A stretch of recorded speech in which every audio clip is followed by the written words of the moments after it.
Hello बच्चों। तो बच्चों आज की इस वीडियो में हम डिस्कस करने वाले हैं ISO profit and cost method, जिसमें जो एमएल अग्रवाल की एक्सरसाइज है 15.3 वो आज हम डिस्कस करने वाले हैं। तो आईएसओ प्रॉफिट और कॉस्ट मेथड क्या होता है इसके बारे में डिटेल में जानेंगे समझेंगे। ठीक है, इससे पहले की जो एक्सरसाइजेज हैं उसकी प्लेलिस्ट का मैं लिंक ऊपर आपको दे रहा हूँ, वहाँ पर जाके आप बाकी 15.1 और 15.2 आप वहाँ से कर सकते हैं, वो ऑलरेडी चैनल पर अवेलेबल है।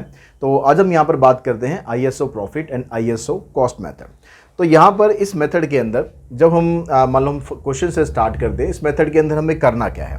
ठीक है, सबसे पहला काम तो आपको, जैसे अब कॉर्नर पॉइंट हम निकालते थे, कॉर्नर पॉइंट निकालने के लिए आपको एक फिजिबल रीजन बनाना होता था, तो वो काम तो आपको करना ही करना है। यहाँ पर ये स्टेटमेंट है, स्टेटमेंट से इक्वेशन बनाएंगे, इक्वेशन बना के एक फिजिबल रीजन जो हम यहाँ पर शेड करेंगे। तो उसके बाद का काम होगा वो जाके थोड़ा सा डिफरेंट होना स्टार्ट होता है। तो अब उसके बाद का काम क्या होगा उसको समझते हैं। देखिए, सबसे पहले तो जो स्टेटमेंट आपको दी गई है उसको समझ के हम इक्वेशंस यहाँ पर एक कंस्ट्रक्ट करते हैं। तो यहाँ कहता है company manufacture two type of screw A and B, all the screw have to pass through a threading machine and a slotting machine. तो दो तरह के स्क्रू बनाने हैं, स्क्रू ए और स्क्रू बी। अब स्क्रू ए या स्क्रू बी बनाने के लिए दो तरह की मशीन्स पर उसको जाना पड़ेगा, थ्रेडिंग मशीन को भी यूज़ करना पड़ेगा और स्लॉटिंग मशीन को भी हमें यूज़ करना पड़ेगा। अब a box of type A screw required 2 minute on threading machine and 3 minutes on the slotting machine. जो टाइप ए स्क्रू है उसको 2 मिनट लगते हैं थ्रेडिंग मशीन पर और 3 मिनट लगते हैं उसको स्लॉटिंग मशीन पर। और जो दूसरे टाइप का स्क्रू है उसको 8 मिनट लगेंगे थ्रेडिंग मशीन पर, स्क्रीन पर नहीं, और 2 मिनट लगेंगे उसको स्लॉटिंग मशीन पर। तो ये जो डाटा है पहले इसकी हेल्प से हम यहाँ पर जो कंस्ट्रेंट्स हैं वो डेवलप करते हैं, वो कंस्ट्रेंट्स हम बनाते हैं। तो जब भी मैन्युफैक्चरिंग वाले हम क्वेश्चंस करते हैं तो क्या करो, आप जो टेबल होती है एक टेबल टाइप बना लो, उससे आपको समझना और करना आसान रहता है। तो उस टेबल के हिसाब से अगर हम करें तो हमारे पास क्या है, यहाँ पर जो स्क्रू ऑफ टाइप ए है इसको मान लेते हैं कि भाई स्क्रू जो है वो टाइप ए के वो मान लेते हैं हम एक्स है। ठीक है, ये टाइप ए के स्क्रू ये मान लिए हमने एक्स है, और जो टाइप बी के स्क्रू है वो मान लिए हमने वाई है। अब दो तरह की मशीन्स की यहाँ पर रिक्वायरमेंट है, एक थ्रेडिंग और एक स्लॉटिंग। ठीक है, थ्रेडिंग और स्लॉटिंग। अब टाइम जो इसमें मिनट्स में है, जो टाइम्स यहाँ पर टाइम जो लग रहा है यहाँ पर वो मिनट्स में आपको दे रखा है। जो स्क्रू ए है उसको 2 मिनट लगते हैं थ्रेडिंग मशीन पर, तो यहाँ पर 2 मिनट आ गया। इधर स्लॉटिंग मशीन पर उसको 3 मिनट लगते हैं। जो दूसरे टाइप का स्क्रू है जो टाइप बी है उसको हमने मान लिया वाई, तो उसको 8 मिनट लगते हैं थ्रेडिंग मशीन पर और 2 मिनट लगते हैं स्लॉटिंग मशीन पर। अब ये जो मशीन है थ्रेडिंग या स्लॉटिंग, इसकी अवेलेबिलिटी कितनी है? ये कहता है in a week each machine is available for 60 hours. जो मशीन है वो 60 आवर्स के लिए अवेलेबल है। तो यहाँ पर आपको ये टाइम जो है ये मिनट में है, तो जो आवर्स है उसको भी मिनट में कन्वर्ट कर लेना। तो ये कितना हो जाएगा, यहाँ पर अगर हम लिखें तो 60 × 60, ये इसकी अवेलेबिलिटी है, ये मिनट्स में हो गया। तो अगर हम कंस्ट्रेंट यहाँ से बनाएं तो कंस्ट्रेंट क्या बनेगा आपके पास, पहला कंस्ट्रेंट आएगा 2x + 8y, और साइन क्या आएगा यहाँ पर <= 3600। जो मशीन है वो 60 आवर्स के लिए अवेलेबल है, इससे ज़्यादा अवेलेबल नहीं है।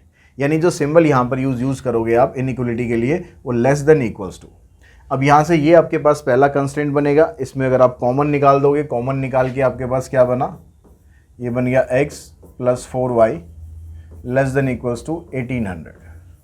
ये हमारे पास पहला कंस्ट्रेंट बन गया। अब दूसरे कंस्ट्रेंट पे चलते हैं तो उसके हिसाब से क्या बनेगा, 3x + 2y <= 3600। 3x + 2y <= 3600। इसमें कॉमन कुछ निकलेगा नहीं, तो ये बन गया आपका सेकंड कंस्ट्रेंट। इसके अलावा जब भी हम प्रोडक्शन वाला क्वेश्चन करेंगे या जो भी एप्लीकेशन बेस्ड क्वेश्चन करेंगे उन सभी के अंदर हमें पता है कि जो x और y है > 0 होता है, x भी और y भी। यानी जो भी आप प्रोडक्शन कर रहे हो वो नेगेटिव तो हो नहीं सकता, तो या तो वो 0 होगा मतलब प्रोडक्शन आप कर ही नहीं रहे हो, या फिर वो पॉजिटिव होगा। तो अब उसके अलावा हमारा रह गया ऑब्जेक्टिव फंक्शन क्या बनेगा। यहाँ पर देखिए, जो ऑब्जेक्टिव फंक्शन में कहता है on selling these screw the company gets a profit of ₹100 per box on type A and ₹70 per box on type B.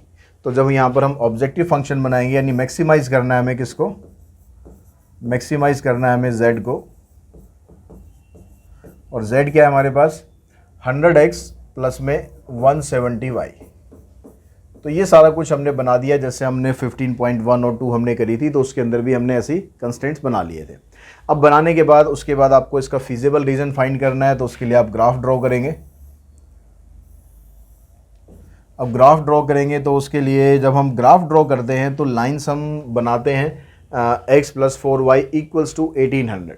तो यहाँ पर अगर मैं x को 0 पुट करता हूँ तो y की वैल्यू आ जाएगी 450। तो y की वैल्यू हमने ली यहाँ पर 450,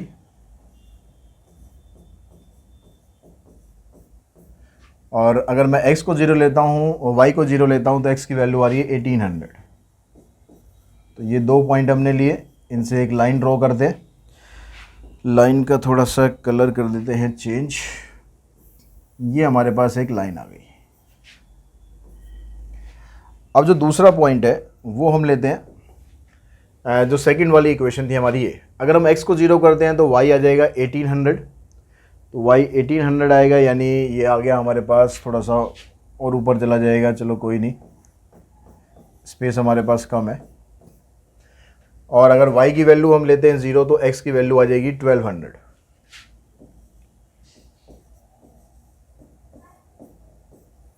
ये आपके पास दूसरी लाइन आ गई। ठीक है, डिस्टेंस आप इक्वल के हिसाब से लेंगे। अब यहाँ पर देख रहे हो कि यहाँ जो सिंबल है ना, ये भी लेस देन का सिंबल है, ये भी लेस देन का सिंबल है। तो जो शेडेड पार्ट आएगा इसमें टुवर्ड्स ओरिजिन आएगा, यानी जो इसमें शेड करोगे आप इसमें हिस्सा, वो ये वाला पोर्शन शेड हो जाएगा। ये हमारा शेडेड रीजन आ रहा है, जिसको हम बोलेंगे फिजिबल रीजन। अब इसमें एक काम और करना है कि जो इसका ये वाला पॉइंट है, जो इसका इंटरसेक्टिंग पॉइंट है, ये और निकाल लेंगे। इंटरसेक्टिंग पॉइंट के लिए आपको क्या करना है, जो दोनों इक्वेशंस हैं, इन दोनों इक्वेशंस को सिंप्लीफाई करना है, और सिंप्लीफाई करके आपके पास पॉइंट आ जाएगा 1080, और दूसरा पॉइंट आ रहा है हमारे पास ये 180। ठीक है, ये 2 पॉइंट आते हैं। इसको सॉल्व करने के लिए आप एलिमिनेशन यूज़ कर सकते हो, आप सब्स्टिट्यूशन यूज़ कर सकते हो, जो भी मेथड आपको अच्छी तरीके से आता है वो मेथड आप यूज़ कर लो। जैसे यहाँ पर x है तो इसको आप 3 से मल्टीप्लाई करके 3x कैंसिल हो जाएगा, उसके बाद y की वैल्यू निकाल लेना, फिर उसको पुट करके x की वैल्यू निकाल लेना। तो ये ज़्यादा मैं डीप में जा नहीं रहा हूँ, 15.2 में हमने बहुत से क्वेश्चन ऐसे किए हैं, तो आप लोग इजीली कर सकते हो। अब उसके बाद बात करते हैं, ये सब कुछ हमारा निकल गया जैसे हम कॉर्नर पॉइंट में करते थे। अब यहाँ जो ISO प्रॉफिट है या ISO कॉस्ट मेथड होता है, उसमें हम क्या करेंगे, जब भी आपको मैक्सिमाइज करना है तो आपको ISO प्रॉफिट यूज़ करना है। अब इसके अंदर क्या होता है, इसके अंदर जो ये Z होता है, इस Z के लिए एक हम कन्वीनियंट वैल्यू ले लेते हैं। वो कन्वीनियंट वैल्यू कुछ भी हो सकती है, ऐसा कोई फिक्स नहीं है कि भाई वैल्यू आपको ऐसे लेनी है या ऐसे लेनी है। जैसे मैं यहाँ Z के लिए कन्वीनियंट वैल्यू ले लेता हूँ, मान लो मैंने ले लिया यहाँ पर इन दोनों का अगर मैं एलसीएम करूँ, या ऐसा कोई नंबर ले लो जिससे ये दोनों डिवाइड हो जाएं, तो 17 to 30 मैं ले लेता हूँ यहाँ पर 3400। ठीक है, अब कुछ भी वैल्यू ले सकते हो, मतलब ऐसा कुछ फिक्स नहीं है। 1700 लेना चाहो आप 1700 भी ले सकते हो। तो अगर हमने वैल्यू ले ली कोई, मान लो हम ले लेते हैं वैल्यू, इसी से करते हैं, हमने एक वैल्यू ले ली यहाँ पर 1700। ठीक है, let take some convenient value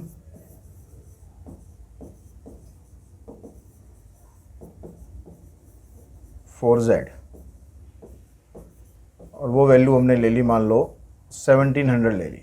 इसको रख के देखते हैं, तो यहाँ पर Z की जगह आप 1700 रखो, तो आपके पास आ गया 1000x प्लस में 170y = 1700। अब आपको क्या करना है, यहाँ पर इसके लिए एक डॉटेड लाइन ड्रॉ करनी है, जिसको हम बोलेंगे ISO प्रॉफिट लाइन। ठीक है, ड्रॉ ए डॉटेड लाइन।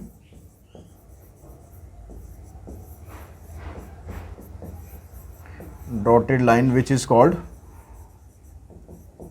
अगर मैक्सिमाइज करना है आपको तो ISO प्रॉफिट लाइन होगी, मिनिमाइज करना है तो ISO कॉस्ट लाइन हो जाएगी।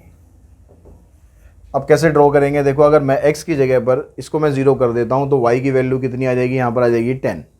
अब आप देख रहे हो यहाँ पर ना ग्राफ के हिसाब से 10 बहुत छोटी वैल्यू है, तो आपको लग रहा है कि वैल्यू को थोड़ा इंक्रीज़ करना है तो इंक्रीज़ कर सकते हो। यहाँ पर मैं 17,000 भी ले सकता हूँ, ताकि ग्राफ बनाने में आपको कोई दिक्कत ना हो। ठीक है, इसलिए कह रहे हैं कि कन्वीनियंट वैल्यू आपको लेनी है। तो अगर मैं x को अब 0 करता हूँ तो y की वैल्यू आ जाएगी 100।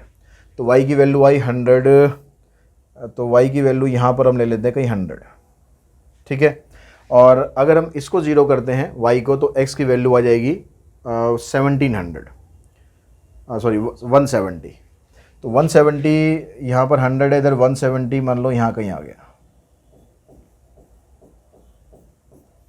और ये हो गया 0 100। ये जब आप ग्राफ पे बनाएंगे तो और बढ़िया से बनेगा। अब आपको क्या करना है कि ये जो 2 पॉइंट हमने निकले हैं इन दोनों को ज्वाइन करके एक आपको लाइन ड्रॉ करनी है। तो इन दोनों को मैंने ज्वाइन किया, डॉटेड लाइन ड्रॉ करनी है। और उसके बाद अब आपको क्या करना है, इस लाइन के पैरेलल फिजिबल रीजन की तरफ, इस लाइन के पैरेलल आपको लाइन ड्रॉ करते हुए चलना है। अब आप यहाँ पर इसके पैरेलल ड्रॉ करोगे तो स्केल से आप इसके पैरेलल लाइन ड्रॉ करना, ठीक है। इस तरह से लाइन पैरेलल जाएंगी। अब यहाँ पर ये वाला कॉर्नर पॉइंट आ गया हमारे पास। आपको देखना है कि कॉर्नर पॉइंट कब कब आ रहे हैं इसके। उसके बाद थोड़ा सा और मूव करोगे तो ये वाला कॉर्नर पॉइंट भी आ जाएगा। उसके बाद सबसे लास्ट में जो ये वाला कॉर्नर पॉइंट है ना, जो फिजिबल रीजन का, सिर्फ फिजिबल रीजन के आपको देखने हैं। तो ये वाला पॉइंट सबसे दूर जा रहा है। ओरिजिन के हिसाब से हम देख रहे हैं तो सबसे पहले हमारे पास ये कॉर्नर पॉइंट आया, उसके बाद फिर ये कॉर्नर पॉइंट आया जब हमने पैरेलल लाइन ड्रॉ करना स्टार्ट करा, और लास्ट में हमारे पास ये वाला पॉइंट आ गया। तो इसका मतलब ये वाला पॉइंट जो होगा ये हमारा ऑप्टिमल सॉल्यूशन होगा जिस पर आपको मैक्सिमम वैल्यू मिलेगी। तो इसका मतलब हुआ कि पॉइंट क्या था हमारे पास, 1080 180 is the optimal solution, is the optimal solution which is furthest from origin।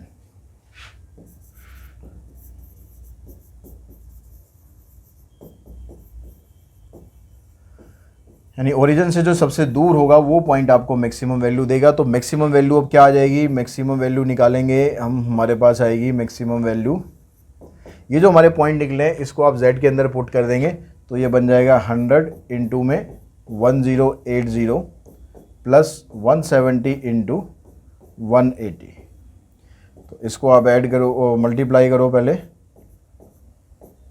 ये आ गया। और 170 को 180 से मल्टीप्लाई करेंगे आ जाएगा 30600, और आप इन दोनों को ऐड करेंगे तो आएगा 138600, यानी 1,38,600।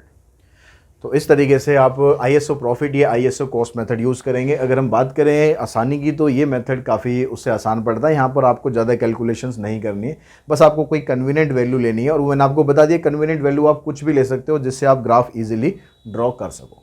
अब नेक्स्ट क्वेश्चन पे चलते हैं। सेकंड क्वेश्चन, 2-3 क्वेश्चन है इसके, वो सारे हम कर लेते हैं ताकि आपको अच्छी तरह से क्लियर हो जाए कि किस तरीके से आपको ये क्वेश्चन सॉल्व करने हैं। तो क्वेश्चन नंबर सेकंड देखते हैं। सेकंड में कहता है कि manufacturer produces 2 models of bikes, model X and model Y। 2 तरह के मॉडल जो है वो यहाँ पर प्रोडक्शन होती है। Model X takes 6 man hours to make per unit. एक यूनिट बनाने के लिए 6 मैन आवर्स लगते हैं फॉर मॉडल X, और मॉडल Y के लिए 10 मैन आवर्स लगते हैं। तो there is a total of 450 man hours available per week. तो यहाँ पर टोटल मिलाकर 450 आवर्स जो है वो पर वीक अवेलेबल है।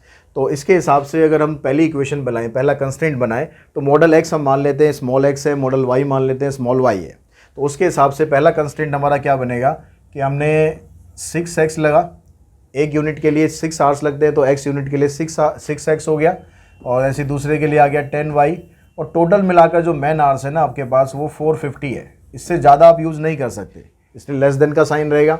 यहाँ से कॉमन निकाल दो, 2 कॉमन निकालेंगे तो आपके पास कंस्टेंट आ गया 2 3 = 6, 2 5 = 10, और यहाँ पर आ गया 2 2 5। ये बन गया हमारा पहला कंस्टेंट। अगर हम सेकंड कंस्टेंट की बात करें तो उसमें कहता है यहाँ पर कि आपकी जो मार्केटिंग कॉस्ट है, handling and marketing cost for ₹2000 and ₹1000 per unit for model X and model Y, and the total fund available for this purpose are ₹80,000। तो मॉडल X के लिए हमें इतना खर्चा मिल रहा है मार्केटिंग करने के लिए 2000x, मॉडल Y के लिए हमें इतना मिल रहा है, और लेकिन टोटल मिलाकर आप 80,000 से ज़्यादा स्पेंड नहीं कर सकते। तो यहाँ से आप 1000 कॉमन निकाल दो तो ये आपके पास आएगा 2x प्लस में y less than equals to 80। ये बन गया आपका सेकेंड कंस्टेंट। उसके अलावा जो तीसरा कंस्टेंट है वो तो सदाबहार है हमारा, x और y greater than equals to 0। अब z यहाँ पर देखो, z क्या बनेगा, जो प्रॉफिट हो रहा है मॉडल X पर 1000 रुपये का हो रहा है, मॉडल Y पर 600 का हो रहा है। तो 1000x प्लस 600y, ये आ गया आपका z। अब पहले ग्राफ बना लेते हैं इसका। तो ग्राफ आप इसका बनाएंगे तो क्या होगा, पहला अगर हमने कंस्टेंट लिया x की जगह 0 लिया तो y की वैल्यू 45 आ गई, यहाँ रख देते हैं, और y की वैल्यू 0 लेंगे तो x की वैल्यू 75 आ गई।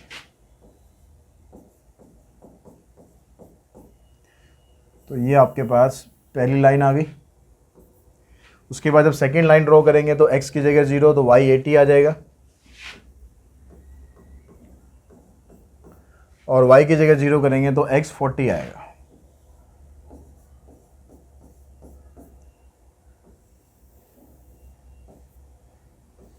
अब यहाँ पर जो शेडेड रीजन है, जो फीजेबल रीजन है, वो हमारा क्या बनेगा, तो उसके लिए देखो अब यहाँ पर भी लेस देन का साइन है और यहाँ पर भी लेस देन का साइन है, तो ओरिजिन टुवार्ड्स ओरिजिन आएगा, तो मतलब ये वाला जो पोर्शन है ये आपका शेडेड पोर्शन आएगा।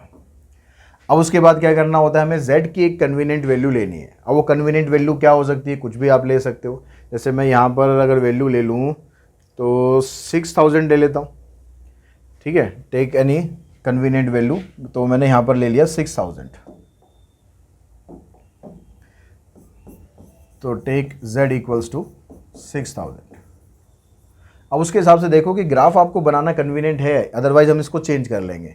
तो z की वैल्यू अगर 6000 लेते हैं तो ये आ जाएगा कितना, 1000x प्लस में 600y इक्वल्स टू 6000।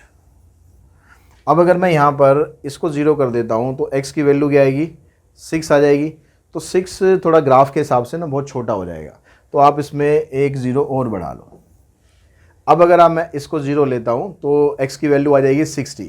तो ये थोड़ा सा ठीक है, ठीक है, ये थोड़ा सा ठीक है, लेकिन ये भी थोड़ा ऊपर जा रहा है, मतलब शेडेड पार्ट से ऊपर जा रहा है। कोशिश करो कि आप यहाँ से स्टार्ट करो। तो ये भी हमारा पहले वाली वैल्यू कम हो रही थी, ये ज़्यादा हो रही है, तो हम यहाँ पर इसको कर लेते हैं 30,000 कर लेते हैं। अब मेरे ख्याल ठीक बनेगा। तो अगर इसको 0 करते हैं तो x की वैल्यू आएगी 30। तो x की वैल्यू 30 यहाँ कहीं आ गई, y की वैल्यू सॉरी x की वैल्यू आएगी 30, y की नहीं। तो x की 30 इधर आ जाएगी, और y की वैल्यू क्या आएगी, अगर हम इसको 0 करते हैं तो y की वैल्यू आ जाएगी आपके पास 50। तो ये हमारी जा रही है ऊपर। तो ये वाली वैल्यू कुछ नहीं है, ठीक है, इसको हटा देते हैं। अब इन दोनों को आप ज्वाइन करोगे, अब ज्वाइन करोगे तो ये आपके पास इनको ज्वाइन करके लाइन आई। अब यहाँ ये वाली जो वैल्यू आप देख रहे हो, जो पहला कॉर्नर पॉइंट है, अगर मैं इसके इस साइड में आऊँगा पैरेलल लाइन लेकर तो ये इसको ऐसे यहाँ ज्वाइन हो जाएगी। तो अगर हम ओरिजिन के हिसाब से देखेंगे तो ये सबसे नज़दीकी पड़ रही है ना ओरिजिन के, हमें ओरिजिन के हिसाब से देखनी है कि आपकी लाइन कहाँ पर जा रही है। फिर इसके पैरेलल और लाइन हम आगे बढ़ाते हैं, तो इसके पैरेलल लाइन ऐसे आ जाएगी, फिर इसके पैरेलल लाइन और ऐसे आएगी, फिर इसके पैरेलल जो लाइन आएगी वो इस पॉइंट को क्रॉस करते हुए जाएगी। जब आप ग्राफ पे बनाओगे तो ये और थोड़ा सा एग्जैक्ट आएगा। तो ये वाला जो पॉइंट होगा, अब ये पॉइंट कौन सा होगा, जो इन दोनों का इंटरसेक्टिंग पॉइंट है। तो इस पॉइंट को आप पहले निकाल के रख लें कि भाई इन दोनों का इंटरसेक्टिंग पॉइंट आएगा क्या। उसके लिए इन दोनों इक्वेशन को हम सॉल्व कर लेते हैं। यहाँ पर जैसे इसको 5 से मल्टीप्लाई कर लो, 5 से मल्टीप्लाई करके कैंसिल हो जाएगा, 10 - 3 7, और यहाँ 5 से इसको मल्टीप्लाई करेंगे तो आ जाएगा 400, 400 में से इसको माइनस करो। जैसे आप एलिमिनेशन मेथड लगाते हो वैसे आप सॉल्व करके आपके पास जो वैल्यू आ रही है ना इसकी 25 और 30 आ रही है। तो अब यही जो पॉइंट होगा ये ओरिजिन से सबसे दूर होगा। जब हम इसको इसको हम पैरेलल लाइन को ड्रॉ करते हुए चल रहे हैं तो सबसे लास्ट पे जाके इसी पॉइंट से लाइन पास होगी। तो यही हमारा ऑप्टिमल सॉल्यूशन बनेगा। तो 25 30 इज ऑप्टिमल सॉल्यूशन, यानी जो मैक्सिमम वैल्यू निकलनी है वो इसी से निकलनी है। तो मैक्सिमम वैल्यू क्या आएगी हमारी, तो इस 25 को आप पुट कर दो z के अंदर, 1000 इंटू में 25, 600 इंटू में 30, तो 25,000 प्लस 18,000, तो ये आ जाएगा 43,000। ये मैक्सिमम प्रॉफिट आएगा। अब उसके बाद चलते हैं क्वेश्चन नंबर नेक्स्ट पर। नेक्स्ट क्वेश्चन क्या बनाओगे आप, ये है हमारे पास डाइट प्रॉब्लम है ये। अब इस डाइट प्रॉब्लम के अंदर कहता है कि suppose every gram of wheat provide 0.1 gram of protein and 0.25 gram of carbohydrate and the corresponding value for rice are this and this. मतलब व्हीट से तो हमें इतना प्रोटीन इतना कार्बोहाइड्रेट मिल रहा है और राइस से हमें इतना प्रोटीन और इतना कार्बोहाइड्रेट मिल रहा है। व्हीट की कॉस्ट इतनी पड़ती है, राइस की कॉस्ट इतनी पड़ती है पर kilogram. The minimum daily requirement of an average man for the protein and carbohydrate is 50 gram and 200 ग्राम। ये इसकी डेली रिक्वायरमेंट है कि कम से कम इतना तो उसे चाहिए डाइट में। तो find what quantity of wheat and rice be mix in the daily diet to provide the minimum daily requirement. तो अब यहाँ पर भी आप क्या करो, यहाँ पर हमारे पास दो चीज़ें हैं, एक तो व्हीट है और एक राइस है। व्हीट हो गया, राइस हो गया, और इधर हमें क्या क्या चाहिए, उसके अंदर प्रोटीन चाहिए और कार्बोहाइड्रेट चाहिए। तो जो व्हीट है उसके अंदर से आपको 0.1 ग्राम प्रोटीन मिल रहा है, ये ग्राम में टर्म्स है। 0.25 ग्राम कार्बोहाइड्रेट मिल रहा है, और राइस के अंदर 0.05 और 0.5 ग्राम ये आ गया। अब प्रोटीन और कार्बोहाइड्रेट की रिक्वायरमेंट जो है वो इतनी है, कम से कम इतना तो होना चाहिए, एटलीस्ट 50 ग्राम प्रोटीन और 200 ग्राम कार्बोहाइड्रेट। तो ये सारी आपके पास ग्राम के टर्म्स में है। तो यहाँ पर जब आप कंस्ट्रेंट बनाओगे तो ये बनेगा आपके पास 0.1x प्लस 0.05 y, और साइन आएगा ग्रेटर दैन इक्वल्स टू, क्योंकि एटलीस्ट बोला है कि कम से कम इतना होना चाहिए, तो इससे ज़्यादा भी हो सकता है। तो ये आ गया आपके पास 50। तो अब यहाँ पर अगर कॉमन निकाल के आप कंस्ट्रेंट बनाते हो तो पहला आपका कंस्ट्रेंट बन जाएगा 2x प्लस में y, इसका डेसिमल हटाकर ये कंस्ट्रेंट आप बनाओगे तो 2x प्लस में y greater than equals to 1000। उसके बाद सेकंड कंस्ट्रेंट बनाते हैं तो उसमें आ जाएगा 0.25 और 0.5, और ग्रेटर दैन इक्वल्स टू 200। तो यहाँ से डेसिमल हटा के इसका कंस्ट्रेंट बनाते हैं तो ये बनेगा आपके पास x plus 2y greater than equals to 800। और उसके अलावा x and y greater than equals to 0, ये तो होता ही है। और z कितना बनेगा, z आ गया आपके पास 20x प्लस में 30y, वो किलोग्राम में है, तो पर किलोग्राम के हिसाब से हम आंसर निकालेंगे। तो अब कंस्ट्रेंट हमारे बन गए, ग्राफ हम बनाते हैं। तो ग्राफ आप बनाओगे जब, ठीक है, ये ग्राफ यहाँ पर हो सकता है थोड़ा बहुत कंजस्टेड लगता हो, लेकिन जब आप ग्राफ पे बनाओगे प्रॉपर डिस्टेंस लेके तो बिल्कुल सही वैल्यूज़ आपकी आएंगी। तो अगर हम इस वाली वैल्यू को लेते हैं, x की जगह 0 करते हैं तो y आ जाएगा 1000। तो y को हमने लिया 1000, और जब हम y को 0 करते हैं तो x आएगा 500। तो ये लाइन आ गई आपके पास। उसके बाद अगर हम x को 0 लेते हैं तो y आ रहा है यहाँ पर 400, और y को 0 लेंगे तो x आ जाएगा 800।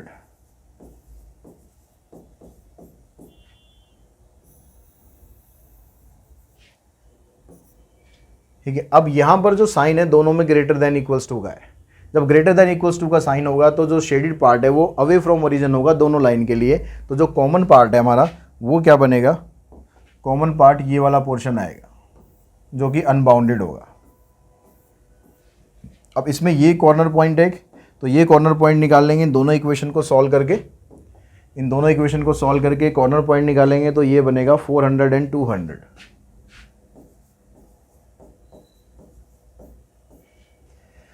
अब ग्राफ हमारा बन गया, शेडेड पोर्शन हमारा हो गया। उसके बाद आपको z के लिए कोई एक वैल्यू लेनी है, तो हम यहाँ पर z के लिए वैल्यू ले लेते हैं, एक 600 ले लेते हैं।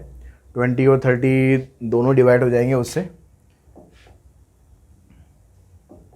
तो टेक z इक्वल्स टू 600। तो आपके पास इक्वेशन क्या बनेगी, 20x प्लस में 30y इक्वल्स टू 600। अब अगर आप x को 0 करते हो तो y की वैल्यू कितनी आ जाएगी, 20 आ जाएगी। ठीक है, अब ये 20 भी थोड़ा सा कम पड़ रही है तो 6000 कर लो। तो यहाँ पर x को 0 करते हैं तो y की वैल्यू ये आ जाएगी 200। तो y की वैल्यू 200 आई, जिसको हमने मार्क कर दिया इधर। और अगर हम y को 0 करते हैं तो x की वैल्यू आएगी 300। तो इसको मार्क कर दिया हमने इधर। अब यहाँ पर एक डॉटेड लाइन आपको लगानी है। जब भी आप ISO प्रॉफिट या ISO कॉस्ट बनाएंगे, अब यहाँ पर मिनिमम वैल्यू निकालनी है, तो ये जो लाइन होगी इसको हम बोलेंगे ISO कॉस्ट लाइन। ये प्रॉफिट नहीं है, मिनिमम निकालना है तो ISO कॉस्ट लाइन। ठीक है, अब इसके पैरेलल लाइन ड्रॉ करते हुए चलो और शेडेड रीजन की तरफ पहुँचो। तो यहाँ पर ये लाइन आएगी इसके पैरेलल, ये लाइन आएगी इसके पैरेलल। ठीक है, यहाँ से ये लाइन इसको क्रॉस करते हुए जाएगी, इसके पैरेलल आ गई। उसके बाद इसको क्रॉस करेंगे तो ये आएगी, और इस वाले पॉइंट को क्रॉस करेंगे तो सबसे लास्ट में आएंगे। तो यहाँ पर आप देखेंगे जहाँ सबसे पहले आपकी लाइन हुई है, जो ओरिजिन पर सबसे पहले, ओरिजिन के बाद सबसे पहले जो कॉर्नर पॉइंट आपको मिला है वो पॉइंट है आपके पास ये वाला 400 और 200। तो जो ओरिजिन के नियरेस्ट होगा उससे आपको मिनिमम वैल्यू मिलेगी। तो मिनिमम वैल्यू यहाँ पर क्या बन गई इसकी, तो पॉइंट था हमारा 400 एंड 200। ये ऑप्टिमल सॉल्यूशन आएगा। तो इसके हिसाब से जो मिनिमम कॉस्ट पड़ेगी डाइट के लिए, तो z के अंदर ही आप पुट करो 20 इंटू एक्स, 20 इंटू में 400 प्लस 30 इंटू में y, तो ये आ गया 8000 प्लस 6000, तो ये आ जाएगा 14000। अभी लेकिन ये सब कॉस्ट जो निकली ना, ये ग्राम के हिसाब से निकली है, क्योंकि हमारे पास हमने जो क्वांटिटी ली थी ना वो ग्राम में ली हुई थी, लेकिन ये जो है किलोग्राम में है। तो यहाँ पर आप इसको किलोग्राम में कन्वर्ट करोगे तो 1000 से डिवाइड कर दो, तो ये आ जाएगा ₹14 पर किलोग्राम। तो जो कॉस्ट आएगी आपकी वो ₹14 पर किलोग्राम के हिसाब से जो मिनिमम कॉस्ट है वही बनेगी। ऐसे अगर हम क्वेश्चन नंबर 4 की बात करें, तो 4th क्वेश्चन के अंदर आपको ऑलरेडी एक टेबल दे रखी है, आपको बस कंस्टेंट बनाना है। कंस्टेंट बना के फिर आपको इसको सॉल्व करना है। तो जब आप इसके कंस्टेंट बनाओगे, तो अगर हम इसको x ले लेते हैं, इसको y ले लेते हैं, ये मिनिमम डेली रिक्वायरमेंट है। तो कंस्टेंट हमारे क्या क्या बन रहे हैं, अगर हम इसके हिसाब से कंस्टेंट बनाते हैं तो हमारा पहला कंस्टेंट बनेगा ये 10x प्लस 4y। अब ये मिनिमम डेली रिक्वायरमेंट है, तो ग्रेटर दैन इक्वल्स टू 20। अब यहाँ से इसको आप कॉमन निकालोगे तो ये आ जाएगा 5x plus 2y greater than equals to 10। दूसरे का आप बनाओगे तो ये आ जाएगा 5x plus 5y greater than equals to 20।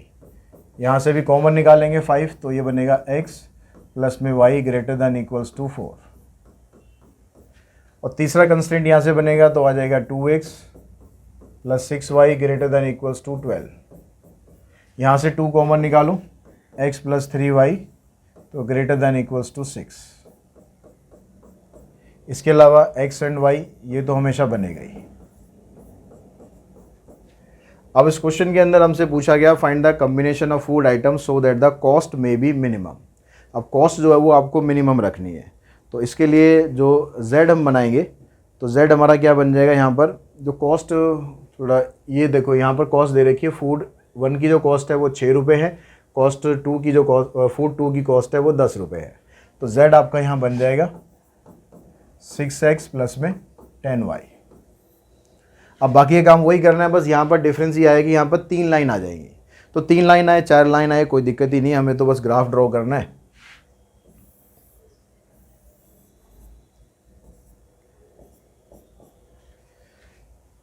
तो ग्राफ हम ड्रॉ करते हैं। हमारे पास देखिए x की वैल्यू 0 करते हैं तो y की वैल्यू आ जाएगी 5,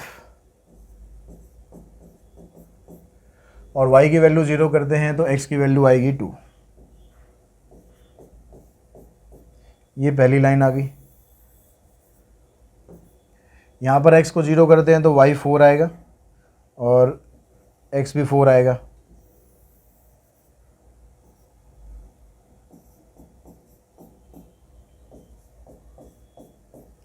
तीसरी लाइन है x को 0 करते हैं तो y 2 आएगा और y को 0 करते हैं तो x 6 आएगा।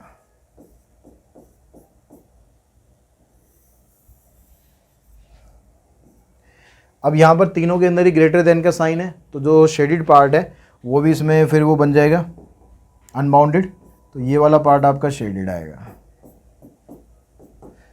अब यहाँ पर z की कन्वीनियंट वैल्यू ले लेते हैं। z की वैल्यू हम यहाँ पर ले लेते हैं, मान लो हमने वैल्यू ली 12 ले लेते हैं। तो 12 से एज पर z हमारे पास क्या है, 6x प्लस में 10y है। तो यहाँ पर z की वैल्यू कुछ ऐसी 30 ले लेते हैं। 30 से दोनों डिवाइड 30, हाँ 6 से भी डिवाइड हो जाएगा 30 और 10 से भी हो जाएगा, और ग्राफ में कोई बहुत ज़्यादा बड़ी वैल्यू भी नहीं आएंगी। तो टेक z इक्वल्स टू 30। तो इक्वेशन क्या बनी आपके पास, 6x प्लस में 10y इक्वल्स टू 30। अब x को 0 करेंगे तो y की वैल्यू आ जाएगी 3, तो y की 3 यहाँ पर कहीं आएगी, और y को 0 करते हैं तो x की वैल्यू आएगी 5, तो x की वैल्यू 5 यहाँ कहीं आएगी। तो अब इनको जब आप ज्वाइन करके ग्राफ ड्रॉ करोगे, इनको ज्वाइन किया हमने, ये ग्राफ ये आ गया। अब इसके पैरेलल जब आप लाइन लोगे तो आपको ये देखना है कि भाई कौन सा वाला पॉइंट है जो पहले आएगा। अब यहाँ पर देखोगे ये वाला पॉइंट ना इसके क्लोज है, तो जब आप इसके पैरेलल लाइन ड्रॉ करोगे तो पहले ये वाला पॉइंट आएगा और उसके बाद फिर ये वाला पॉइंट आएगा।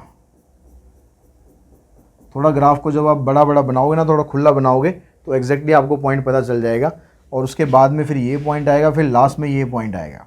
तो सबसे जो क्लोजेस्ट पॉइंट आ रहा है वो ये वाला पॉइंट आ रहा है, और ये पॉइंट हमारा क्या है, अगर इसके लिए हम दोनों लाइन को सॉल्व करेंगे तो ये पॉइंट हमारा बनता है 3 और 1।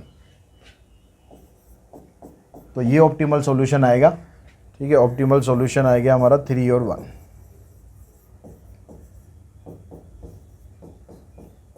तो मिनिमम कॉस्ट कितनी पड़ेगी, तो मिनिमम कॉस्ट हमारे पास थी 6x, तो 6 इंटू में 3 और 10 इंटू में 1, 18 प्लस में 10 यानी ₹28, ये मिनिमम कॉस्ट आएगी। तो इसी क्वेश्चन के साथ ही ये जो एक्सरसाइज है हमारी ISO profit and cost method की, ये खत्म हो गई है। आई होप आपको ये मेथड अच्छे से समझ में आ गया होगा किस तरीके से आपको ये मेथड करना है। तो आज की इस वीडियो में इतना ही। Thanks to all of you.